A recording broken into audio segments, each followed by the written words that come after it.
Central മാഗസിൻ്റെ പുതിയ ലക്കത്തിലേക്ക് എല്ലാവർക്കും ഒരിക്കൽ കൂടി സ്വാഗതം. പെട്രോ കെമിക്കൽസും ഓയിലും തൊട്ട് തുണിക്കടകൾ വരെ വലിയ വലിയ ഫാമിലി ബിസിനസ്സുകളുടെ വിജയഗാഥകൾ നമ്മൾ കേട്ടിട്ടുണ്ടല്ലേ, ഒരുപാട് കേട്ടിട്ടുണ്ട്. അക്കൂട്ടത്തിൽ നമുക്ക് പെടുത്താൻ പറ്റില്ല എങ്കിൽ പോലും ഒരു കുഞ്ഞ് കുടുംബ സംരംഭത്തിൻ്റെ രസകരമായ വിശേഷങ്ങൾ കഴിഞ്ഞിടയ്ക്ക് വൈറലായിരുന്നു. അനന്തലക്ഷ്മി കണ്ടക്ടർ ഓർമ്മയുണ്ടാവില്ലേ? രാമപ്രിയ എന്ന ബസ് കൊടുങ്ങല്ലൂർ ഗുരുവായൂർ റൂട്ടിലോടുന്നതാണ്. അതിലെ കണ്ടക്ടറാണ് അനന്തലക്ഷ്മി എങ്ങനെ കണ്ടക്ടറായി എന്നുള്ള കാര്യമാണ് നമ്മൾ ഇന്നത്തെ സെൻട്രൽ മാഗസിനിൽ പറയുന്നത്. ഈ രാമപ്രിയ ബസ്സിൽ കണ്ടക്ടറായി അനന്തലക്ഷ്മി ജോലി നോക്കുന്ന വിശേഷം പറഞ്ഞ കേന്ദ്രമന്ത്രി സുരേഷ് ഗോപി അടുത്തിടയ്ക്ക് ഈ ബസ്സിലെ യാത്രികനായി എത്തി ആ കൗതുകവും ആ സന്തോഷവും പങ്കുവച്ചിരുന്നു. അതോടുകൂടിയാണ് ഈ സോഷ്യൽ മീഡിയയിൽ ഈ വാർത്ത അനന്തലക്ഷ്മിയുടെയും അച്ഛൻ ഷൈൻ്റെയും കഥകൾ അല്ലെങ്കിൽ വിശേഷങ്ങൾ വൈറലായത്. അതിൻ്റെ കൂടുതൽ പിന്നാമ്പുറ കഥകളാണ്, അതിൻ്റെ വിശേഷങ്ങളാണ് ഇന്നത്തെ സെൻട്രൽ മാഗസിനിൽ ആദ്യം.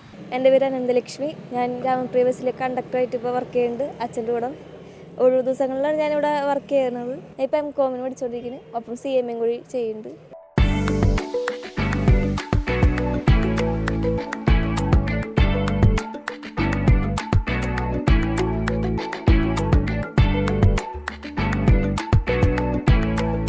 കൊടുങ്ങല്ലൂർ ഗുരുവായൂർ റൂട്ടിലോടുന്ന രാമപ്രിയയുടെ ഡ്രൈവർ സീറ്റിൽ ഗുരുദേവനഗർ തൈപ്പറമ്പത്ത് ഷൈൻ, കൂടെ ഓടി നടന്ന് കണ്ടക്ടറായി ജോലി ചെയ്യുന്നത് MCOM വിദ്യാർത്ഥിനിയായ മകൾ അനന്തലക്ഷ്മി.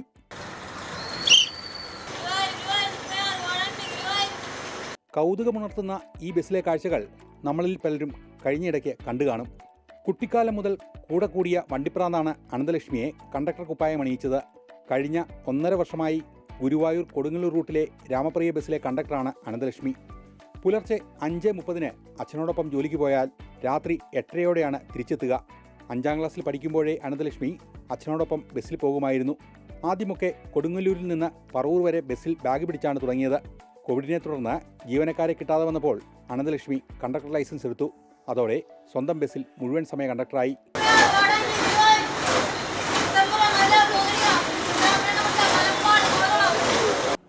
മകളുടെ ഇതിലേക്കുള്ള ഇതെന്ന് വെച്ച് കഴിഞ്ഞാൽ ആൾക്ക് ഈ മുടക്ക ദിവസങ്ങൾ സ്കൂളിൽ പോകുമ്പോൾ മുടക്ക ദിവസങ്ങളിൽ ഈ വണ്ടിയിൽ വരാനൊക്കെ അന്നേ താല്പര്യമാണ്.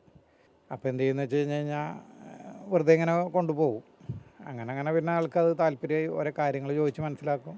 അത് കഴിഞ്ഞ് പിന്നെ തോന്നിയ ആൾക്ക് ബാഗ് പിടിക്കണമെന്ന് ആൾ തന്നെ താല്പര്യം കാണിച്ച്.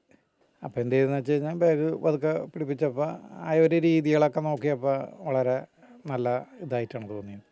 അങ്ങനെ പിന്നെ ആൾ ഇങ്ങനെ ഡ്യൂട്ടി എടുക്കാനുള്ള പ്രാപ്തി ഡ്യൂട്ടിയും കൊടുത്തു തുടങ്ങി. ഇപ്പോൾ മുടക്ക് ദിവസങ്ങളിലും ഇതിൽ ആളില്ലാത്ത ദിവസങ്ങളിലൊക്കെ ഈ ഡ്യൂട്ടി എടുക്കും ആൾ.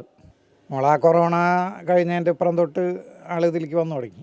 കോവിഡ് കാലത്തെ സാമ്പത്തിക പ്രതിസന്ധിയിൽ ജീവനക്കാരെ വെച്ച് സർവീസ് നടത്താൻ കഴിയാതെ വന്നത് ബസ് സർവീസിന് പ്രതിസന്ധിയായപ്പോൾ അനന്തലക്ഷ്മി ഡബിൾ ബെൽ കൊടുക്കാനെത്തിയതോടെ അച്ഛന് ധൈര്യമായി. നാളെ മകൾ സ്വന്തമായി ഈ ബസ് സർവീസ് നടത്തേണ്ടി വന്നാൽ ഇതെല്ലാം അറിഞ്ഞിരിക്കണമെന്ന് ഷൈനും ചിന്തിച്ചു. ആളുകൾ 2 തരവും പറയുന്നുണ്ട്. ചിലവർ വളരെയധികം സപ്പോർട്ട് ചെയ്ത് സംസാരിക്കുന്നുണ്ട്, അത് നല്ലതാണ്, ഒരു ജോലി അറിഞ്ഞിരിക്കുന്ന നല്ലതാണ്.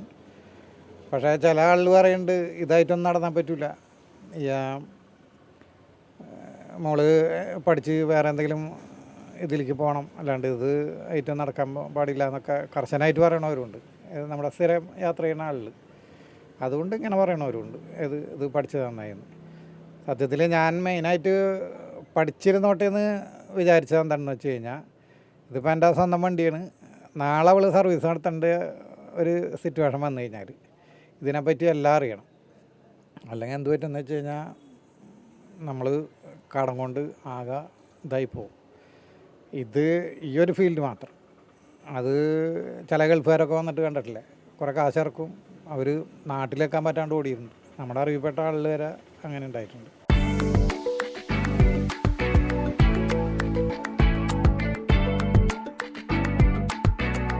അച്ഛനമ്മയും കണ്ടപ്പോൾ പറഞ്ഞു തുടങ്ങിയിട്ടുണ്ട്, ചെറുപ്പം തൊട്ടേ ഉള്ളതാണ്. പിന്നെ ഒരു 5ാം ക്ലാസ്സൊക്കെ ഇപ്പോൾ വണ്ടിയിൽ കയറി ഇറങ്ങി നടക്കാൻ ഭയങ്കര ഇഷ്ടമായിരുന്നു. അച്ഛൻ കൊണ്ടുപോവുകയും ചെയ്യും. ആഗ്രഹം പറയുമ്പോൾ വലിയ ബുദ്ധിമുട്ടൊന്നും ഉണ്ടായില്ല. അന്നൊന്നും വിചാരിച്ചിട്ടില്ല ഇങ്ങനെ കണ്ടക്ടറാവും, വണ്ടിയിൽ സ്ഥിരമാവും എന്നൊന്നും ഇതായില്ല. പെട്ടെന്ന് നമുക്ക് കൊറോണ വന്നപ്പോൾ ഒരു കയറേണ്ട ഇതൊക്കെ വന്നപ്പോൾ കയറി. അനന്തലക്ഷ്മിയുടെ ഈ ആഗ്രഹം പഠനത്തെ ബാധിക്കുമെന്ന ആശങ്കയിലായിരുന്നു കൗൺസിലർ കൂടിയായ അമ്മ ധന്യ. എന്നാൽ ജോലിയോടൊപ്പം പഠനവും സുഗമമായി കൊണ്ടുപോകുന്നത് കണ്ടതോടെ അമ്മയും അനന്തലക്ഷ്മിക്ക് കട്ട സപ്പോർട്ടായി. ഒരു 5ാം ക്ലാസ്സിലൊക്കെ പഠിക്കുമ്പോൾ തുടങ്ങി അച്ഛൻ്റെ കൂടെ പോവുമായിരുന്നു. അത് വെറുതെ പോയിരുന്നതാണ്. പിന്നെ കൊറോണയ്ക്ക് ശേഷമാണ് ഇങ്ങനെ വണ്ടിയിൽ പോകാനായിട്ട് തുടങ്ങിയത്. അപ്പോൾ എനിക്ക് ചെറിയ ടെൻഷൻ ഉണ്ടായിരുന്നു. പഠനം ഒക്കെ ഇതാവില്ലെന്ന് വിചാരിച്ചിട്ടായിരുന്നു ഒരു ഇത്. അല്ലാതെ വേറൊരു ടെൻഷനൊന്നും ഉണ്ടായില്ല. അച്ഛനുള്ള കാരണം കൊണ്ട് പിന്നെ നമുക്ക് ഒരുപാട് പ്രൊഫഷണലായിട്ട് നമ്മളിവിടെ സർവീസ് നടത്തുന്നവരായതുകൊണ്ട് അങ്ങനെ പേടിയുണ്ടായില്ല. പഠനത്തിന് എന്തെങ്കിലും ബാധിക്കുമോ എന്നുള്ളത് മാത്രമായിരുന്നു. പക്ഷെ അതൊക്കെ തരണം ചെയ്തു. പഠനം കൊണ്ടുപോകുന്നുണ്ട്. അതിനോടൊപ്പം തന്നെ അച്ഛൻ്റെ ഒപ്പം വണ്ടിയിൽ പോകുന്നുണ്ട്. അപ്പോൾ ഞാൻ ഹാപ്പിയാണ്. ആദ്യമൊക്കെ ബസ്സിൽ ടിക്കറ്റ് എടുക്കാൻ തുടങ്ങുമ്പോൾ ആളുകൾ അതിശയത്തോടെയാണ് നോക്കിയിരുന്നത്. പിന്നെ ആ കാഴ്ച സ്നേഹമായി, സ്വന്തം കുട്ടിയെന്ന പരിഗണനയായി. ബസ്സിലെ മറ്റു ജീവനക്കാർക്കെന്ന പോലെ മകൾക്കും അച്ഛൻ കൃത്യമായി ശമ്പളം കൊടുക്കുന്നു. അങ്ങനെ സ്വന്തം ബസ്സിലെ വരുമാനം കൊണ്ട് അനന്തലക്ഷ്മി സ്വന്തം കാലിൽ നിൽക്കുന്നു. പറഞ്ഞാണെങ്കിൽ കണ്ടക്ടറായിട്ട് ബാഗ് ഒന്ന് പിടിച്ച് നോക്ക്, അതും ഒന്ന് അറിഞ്ഞിരിക്കാൻ നല്ലതല്ലേ എന്ന് പറഞ്ഞു. ആദ്യം കാര്യമൊക്കെ എടുത്തില്ല. കണക്കൊക്കെ അല്ലേ, തെറ്റാൻ ചാൻസ് ഉണ്ട്, അത്ര ഒരു റിസ്ക് പോലെ തോന്നി. എന്നാലും വെല്ലുവിളി പോലെ അവർ വന്നപ്പോൾ എന്നാൽ പിന്നെ അത് പഠിച്ചിട്ട് തന്നെ കാര്യമുള്ളൂ എന്ന് വിചാരിച്ച് അതും പഠിച്ചു തുടങ്ങി. ആദ്യം ചെറിയ ചെറിയ സ്റ്റേജ് പഠിച്ച്, അത് കഴിഞ്ഞിട്ട് കാണാപ്പാടം കുറച്ച് പഠിച്ചു വെച്ചിട്ട് ഫ്രണ്ടിലത്തെ വണ്ടിയിൽ പോകുമ്പോൾ വെറുതെ ഇരിക്കുന്നു. ഉച്ചയ്ക്ക് അധികം ആൾക്കാരുണ്ടാവില്ല. അപ്പോൾ അവരിൽ കണ്ടക്ടർമാരൊന്ന് ഉറങ്ങാനൊക്കെ വേണ്ടിയിട്ട് എൻ്റെ ബാഗ് തരും. അപ്പോൾ ഞാൻ സ്വയം കൂട്ടിയും കുറച്ചൊക്കെ പയ്യെ പഠിച്ചു തുടങ്ങി. അപ്പോൾ അന്ന് 3 ദിവസം ബാഗ് കുടിക്കുന്നതിന് ഒരു ഡയറി മിൽക്ക് അങ്ങനെയായിരുന്നു. ആദ്യം എന്ന് വെച്ചാൽ പ്രാക്ടീസ് ചെയ്യുന്ന സമയത്ത് കളർ ഡ്രസ്സ് ഇട്ടിരുന്നത്. അപ്പോൾ ഈ പാവാടിയും ഉടുപ്പൊക്കെ ഇട്ട് ചെല്ലുമ്പോൾ പൈസ ആൾക്കാർ തരില്ല, ചെറിയ കൊച്ചാണെന്ന് വിചാരിച്ചിട്ടൊക്കെ. ഞാൻ പറയും കണ്ടക്ടറാണ്, സമ്മതിക്കില്ല. ഞാൻ കണ്ടക്ടറെ വിളിച്ച് പറയിപ്പിക്കേണ്ടൊക്കെ വന്നിട്ടുണ്ട്. ഒപ്പം അനുജത്തിമാരായ +2 കഴിഞ്ഞ ലക്ഷ്മി പാർവതിക്കും 10ാം ക്ലാസ്സിൽ പഠിക്കുന്ന ദേവനന്ദയ്ക്കും സഹായമാവുന്നു. അച്ഛൻ്റെയും മകളുടെയും കഥയറിഞ്ഞ് ബസ് യാത്രയിൽ കേന്ദ്രമന്ത്രി സുരേഷ് ഗോപിയും പങ്കാളിയായതോടെയാണ് ഇവർ കൂടുതൽ വൈറലായത്. അനന്തലക്ഷ്മിയെയും അച്ഛൻ ഷൈൻ, അമ്മ ധന്യ എന്നിവരെയും പൊന്നാടി അണിയിച്ച് ആദരവ് നൽകിയ ശേഷമായിരുന്നു സുരേഷ് ഗോപിയുടെ ബസ് യാത്ര.